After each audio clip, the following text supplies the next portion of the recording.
آگے چلے اس روایت کے حقائق کو سنیں.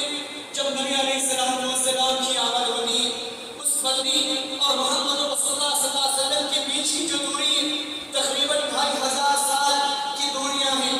نبی علیہ السلام جب نبی بنائے جاتے ہیں اور جب مکہ المکرمہ سے اٹھائے جاتے ہیں، جب بیت المقدس پہنچائے جاتے ہیں اور تمام کے تمام نبیوں کی امامت کرتے ہیں، اور نبیوں کی امامت کرنے کے بعد جب براق پر سوار کیے جاتے ہیں اور جبریل کے ساتھ جیسے ہی وہ آپ کی سواری پرواز کرتی ہے، جیسے ہی آپ کی سواری پرواز کرتی ہے، پرواز کرنے کے ساتھ نبی علیہ السلام بہت ہی پیاری خوشبو، بہت ہی دلکش خوشبو، بہت ہی دل کو چھو جانے والی خوشبو محمد رسول اللہ صلی اللہ علیہ وسلم محسوس کرتے ہیں.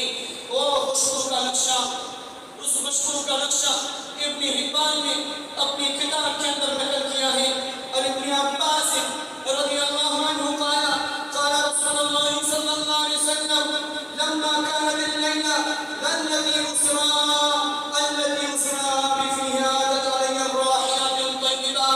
جب نبی علیہ السلام پرواز کرنے لگے، جب آپ کی سواری پرواز کرنے لگی تو نبی علیہ السلام کہنے لگے علی الراحلات الطیبہ کہ میں نے بہت ہی پاکیزہ خوشبو میں محسوس کر رہا ہوں. فقلت یا جبریل، تو نبی علیہ السلام نے کہا اے جبریل یہ خوشبو کیسی ہے، یہ خوشبو کیسی ہے؟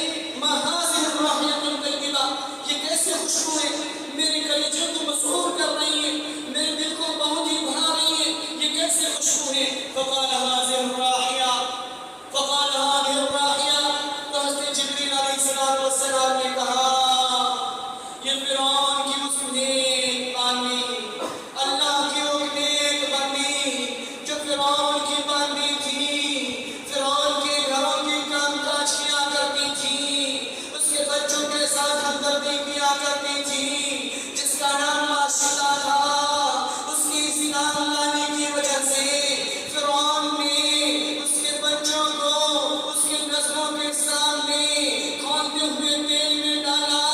اس ماں نے فرعون سے درخواست کی تھی کہ میرے بچوں کی ہڈیوں کو ایک ساتھ اکٹھا کر کے دفن کر دینا.